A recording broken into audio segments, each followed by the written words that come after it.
Yo, what is up guys, and welcome back to my second time in PSGL E-Series. This is the team championship that PSGL organizes, and this is my second race in the series. However, it's round number 9 in the championship, and as you can see, we're heading out for our first run in Q1. We're driving around Las Vegas, so qualifying isn't gonna be as important as on other tracks because of the insane overtaking opportunities you've got around here. However, as you can see, we've dropped quite a few points since last time out in Spa, where we finished 1-2. The next race we finished P17, P19, and Silverstone finished P9, P12. However, in Silverstone, Freddy did win the race, but got penalized and dropped down to P9. So, yeah, it's gonna be a tough kind of race, or a tough kind of two last races to fight back in this championship, because we're close to 60 points behind Ferrari in the lead. So yeah, we're basically gonna have to finish 1-2 in the last two races, and Ferrari has to have some bad luck. Once again, my teammate Declan Barrett for this round, just like in Spa. So it would be nice if we can get another 1-2, but knowing Vegas, it's not all as controlled as around other tracks. The chances of pulling away out of the DRS on F124 is already really small. And yeah, on Las Vegas it's gonna be impossible. So yeah, let's see what we can do in Q1 here. I don't know if in the E-Series there is a point for pole position as well, but it would be nice if we can get somewhat close. Once again, for E-Series I don't practice as well as for PSGL or F1 Esports, of course, simply due to the fact that this is 2 days after PSGL. Vegas is not on the actual PSGL calendar, I think so.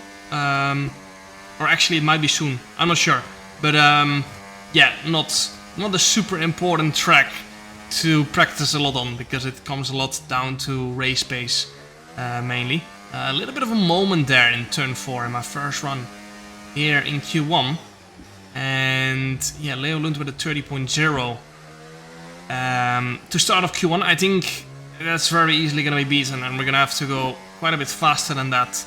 Mirko Soriano to provisional P1, but there's still like 18 other people, 17 other people to set their lap, and you can see every single person is going faster. Over the curb we go, and that's a huge moment, costing us a lot of extra speed, but you just have to take that apex curb, otherwise you're losing a tenth. So you're better off just risking it. In real life, I think they won't even think about cutting that curb, but we have to, because it's like, yeah, it's hard to get right, but if you drive around it, you lose a tenth. So in real life, you get sent to the moon probably, or straight into the barrier if you take that curb. But yeah, for us, we have to take it in order to be fast. But yeah, across the line we go. 3 tenths, I don't know. 29.838, and yeah, we are E15 as we go across the line. We could have aborted this lap because we are through in Q2, but finished it anyway. And we jump up to P10, so lacking a little bit of qualifying pace, it seems like. But yeah, that was kind of a little bit to be expected. We're only 2.4 tenths away, and I took the final 2 corners quite carefully. I think dropping a tenth, because I knew I only had to improve a little bit to make it into Q2.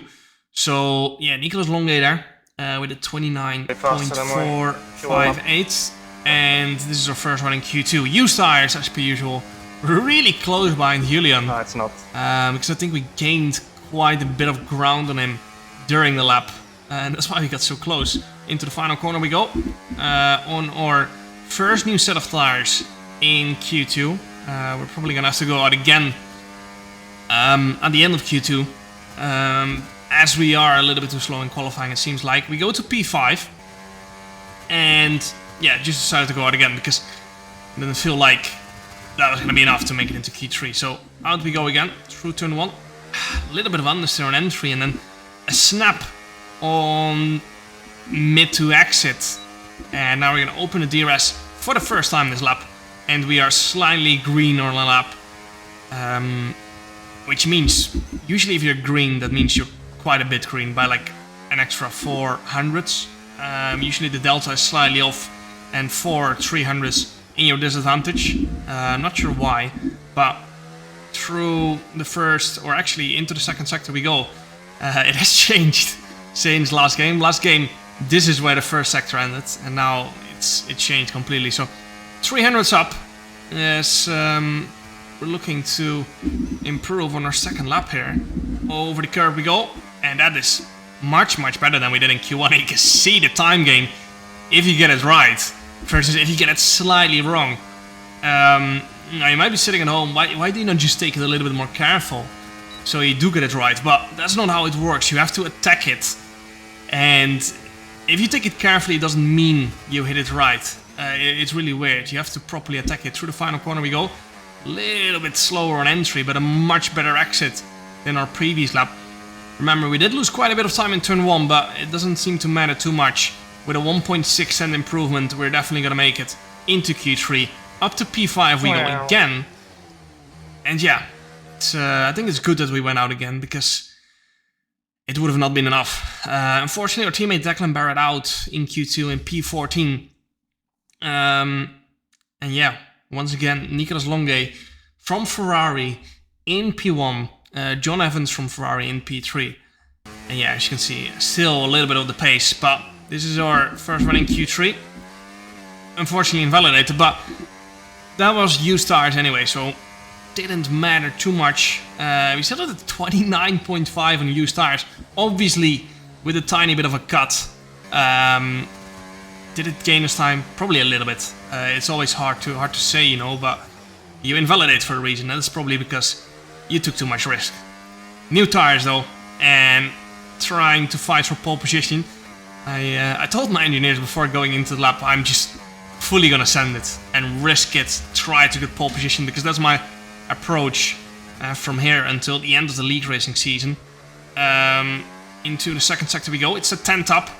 That means we're already really close for Q2 time, and we still have a lot of time to gain on these new tires. And you can see how much we have to cut over those curbs. That's just the fastest way, and that's how you have to drive into the next left-hander. We're gonna go then. This is a right-hander, but this is all easy flat out. These are not real corners. This is just a straight. This is the real corner coming up, and I'm gonna absolutely send it once again. Unfortunately, I've just slightly hit the wall there on the exit as I'm absolutely pushing the limit. It's the fastest split we've done so far in this qualifying session, so let's see what we can do in this final sector, which is only really just one corner, one chicane coming up, and we're gonna brake as late as possible. Really hard to get this one right. Big curb on the inside, which you want to avoid, and then get close to the walls, and that was a 1/10 improvement over 2/10s up, and we're gonna be looking at a 29.2, which was fastest in Q2, but is it gonna be enough for a front row? It is not. It's only P5. However, only half a tenth away from P3, I think so. Yeah, only 1.5 tenths away from pole position. So pace was not too bad actually. Like crazy. After Q1, I thought it was going to be much harder to get close to pole position. We did make that mistake onto the long back straight, of course, hitting the wall, which definitely cost us a little bit of lap time. As you can see there, Ferrari with a 1-2, and that's not great for the championship, but Vegas is a chaotic race, so let's see what we can do in the race. Around here, we got our teammate in P14, so the odds are not in our favor. So we're gonna have to properly send it in the race in order to close in on the championship to Ferrari. We have to close in by quite a bit, otherwise we're gonna be out of the championship fight. So onto the race we go. We're gonna be starting on the hards. Quite a few medium runners around us here. Softest compound available from Pirelli, C543. So it is going to be a hard medium or a medium hard race around here. And yeah, into turn 1. It's like we got a great start of the line. We've got a medium runner down our inside, but we're actually attacking him around the outside. And now we're going to be in the slipstream of John Evans. And suddenly we're looking at the back of P3 into the next right-hand, and we just don't quite have the space to go for a move though. And yeah, just didn't want to take any risk in this opening lap. And it looks like Ruben Pedreno had the exact same idea. He was like, this is going to be a long race. We're just going to take this chill. We're going to leave each other the space and fight this out in the latter stages of this race. He's on the medium, so obviously he had a lot more grip in those low-speed corners. We got Simon Lukomsky on the mediums behind us. I think he's with McLaren Shadow Esports. I might be wrong, but I think he is. He was Ferrari Esports engineer last year when they won the Constructors title, but now he's back to driving again. As you can see in E-Series, a very good driver as well. So here we go then, on the attack on John Evans straight away actually, trying to go for a move into the next left-hander. I was thinking about going around the outside, but gets squeezed really nearly into the wall there actually. And now I was thinking about going for the move straight away, but I didn't know that, or I did notice we're getting a little bit low on battery, although 60% is not low, but it's just the fact that if I do go for the overtake into turn 1, then suddenly we're at 10%. So yeah, it's, you know, it's a hard balance. You don't want to be driving around like a pussy, but at the same time, yeah, if you're too aggressive, you just lose the battles to behind. Or so yeah, it's a hard balance. Racing is all about balance. Oh my god, can't even speak anymore. It's late.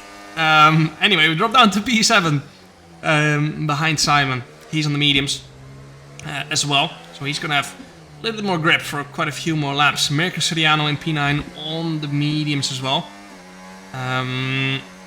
However, there's still a car between us, so not too worried about that for now.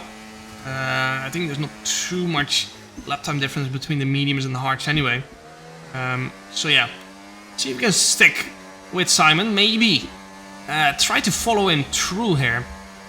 And try to attack John Evans on this very straight. We do have a nice bit of slipstream here. And as you can see, John Evans flashing with the rear light, which means he is recharging, and I decided to go for a move into the final few corners. John actually hit the back there of Simon, nearly losing his front wing. And now we've gained a position. Back to P6 we go, using the battery, because I know behind me are fighting as well, and if I don't push, then they're gonna re-overtake me again. I have to defend a little bit in turn 1 here. And up to P6 we go, ahead of Lilian Derbekoert. I think I say it correctly. Lilian Derbekoert. Sounds very French. I'm very sure he's French. Anyway, I think he's still quite young as well. Really fast driver. Just like a lot of these kids, very young kids, seem to be really fast on the F1 games, or just in sim racing in general. And now, lap 8, we're gonna go on the attack.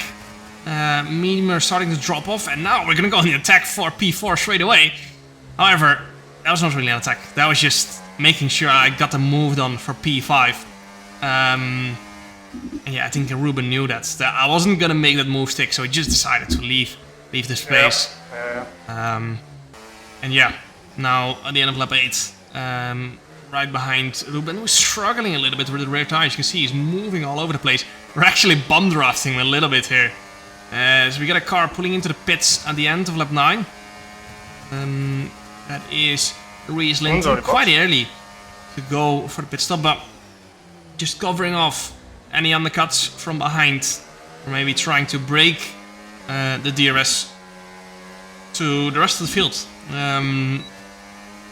Yeah, I'm not sure if that's gonna work, but we're gonna see that later in this race, I guess. Lap 9, and now we're gonna go in the attack for the lead of this race. There's no space to go for a move, so I just decided, you know what, I'm just gonna be bum drafting Nicolas a little bit here, and make sure we both get past into the final few corners. Up to P2 we go. And now on lap 12, you can see me and Nicolas just swapped around. Actually, Lilian got through as well. Me, Lilian, and Nicolas just swapped around. Keep an eye on the delta. We need to keep it positive to avoid a penalty. Slow down, maintain positive delta. So yeah, just DRS overtakes hence I didn't put him in because yeah, We're not allowed to box. we are boxing Of course. at the end of this lap for a new set of the mediums. As you can see, safety car has been deployed, and that's actually great for strategy. We're just leading again. As I said, me, Lily, and Nicolas swapped around a few times just to kind of help each other, make sure we got or stayed in front of the rest of the grid. And now we got a safety car, and that means pretty much a free pit stop onto a new set of the mediums. Now it is 13 laps, it's quite long on the mediums, but there's gonna be another 3 laps of safety car anyway. And it means there's probably only gonna be 11 or 10 laps of racing on that set of mediums. So that's gonna make it a lot more easier. So yeah, out we go. We have to stay behind the safety car, of course. The safety car now. Do not pass it. You are the leader. Follow. Now, as you can see there, Nelson Alves has gone to the hards as well. I think he boxed before the safety car though. As you can see, Nicolas Longue lost a position. Wasn't P3, but Nelson, I think, got the undercut on him. And now we're gonna go for the restart. And that was a great restart of the line, actually. Straight away a 4.5 then gap. And that gives us some breathing space on this restart lap. So yeah, let's try and stay in the top 3. That's the aim here. We don't care if we're P1, P2, P3, because it's all gonna come down to the last lap anyway. If I'm leading until the last lap, I'm more than happy as well. So yeah, let's see how we can pull this one off. We got Lillian right behind us. Just gonna take a chill, take no risk with pushing the tires and the car too much because I don't want to get damaged. Very easy track to get damage, of course, because of all the walls. Tire and the rear is quite high. And yeah, also actually quite easy to get a track limit penalty because of the very next left-hander that's coming up, but also because of the final 2 corners, which are quite easy to cut as well. You can see we have to cut this lap after lap. Very easy to get an invalidation there. Purple middle sector for us, obviously because of the fresh tires. And now we've got Lillian. Straight away going for the overtake. No DRS yet. But yeah, he wants to get past, so I just decided not to fight this too hard. Wave him through. And we're just gonna sit behind him. Pass again next lap. But yeah, this is the corner I was talking about. This right-hander is actually possible to invalidate if you get too close to the wall. So yeah, lap 17 now. See, I'm leaving a bit of a gap to Lillian. As I took a track limit warning there. I felt like Warning. it wasn't that much of a cut. I felt like it didn't cut it that much compared to other laps. Yeah, I didn't feel like I cut that much, especially compared to qualifying. I still got a track limit warning, so from now on we have to be really careful because that's my second warning. And if we get one more, we get a 3-second penalty. And as you can see on the bottom left, on the track map, if we get a 3-second penalty, we're pretty much last. We're pretty much P19. Yeah, lap 18 now.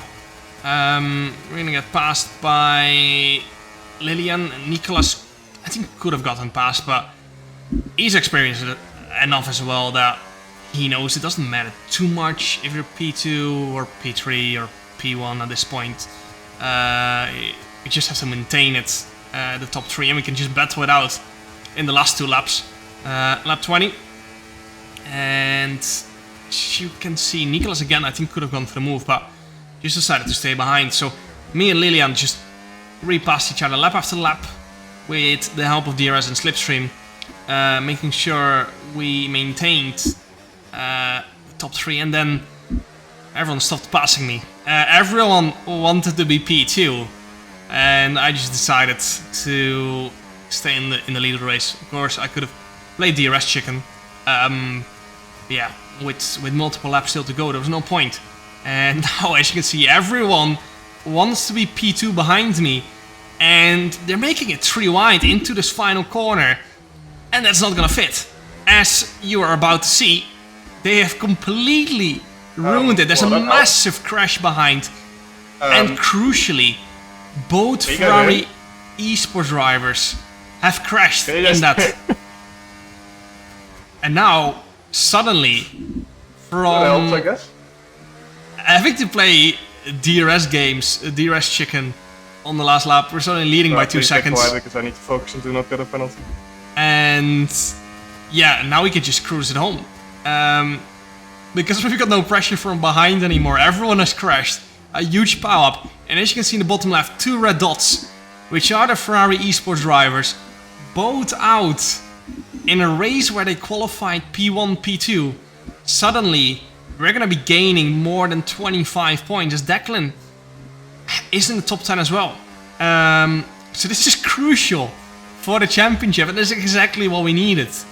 Going into the final round, we are increasing the gap to 2.4 seconds, because our mediums are still faster, and you can see I'm just taking it so carefully because I didn't want to get a 3-second penalty at this point with the 2 warnings, so we're just cruising it home. No point in even attempting to go for the fastest lap, because I would have to take a lot of risk with the track limits. And yeah, Race Clutch were second in the constructors, are P2, P5 though. So yeah, the question is of course, can Reese maintain the lead, or the lead of the second train I should say. And yeah, as you can see, he couldn't. Maybe he's gonna repass behind, and as you can see, actually Jan Halliday overtook like 4 people onto the line, and Otis, who had a qualifying ban, managed to finish P5. Declan P11 on track. I think he jumped up to P10 or P9 after penalties. The championship is back on or what? And yeah, great race from us. However, unfortunately, we did not manage to win the championship in the last round. As you can see, we finished P5, and Tom Manley, I think, disconnected from the last race, which means Ferrari won the championship. So yeah, very unfortunate. We finished P1, P2 with the fastest lap in the opening round, and finished 1-2 in Spa again. But yeah, we had some races where Liam had to drive, Liam Parnell, and yeah, he's our engineer. He does drive a lot the F1 game as well, but of course he's mainly focused on the engineering side. And yeah, me, Freddie, and Tom mainly focus on PSGL, so we were not too focused on this championship, which is why the results were so inconsistent. We did finish 1-2 twice, and yeah, did win 3 times as well.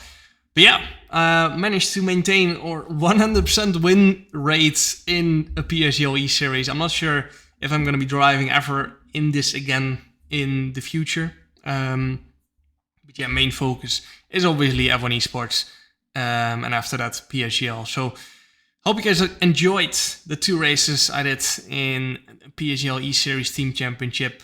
Make sure to like, subscribe for more league racing content, and see you guys next time. Ciao.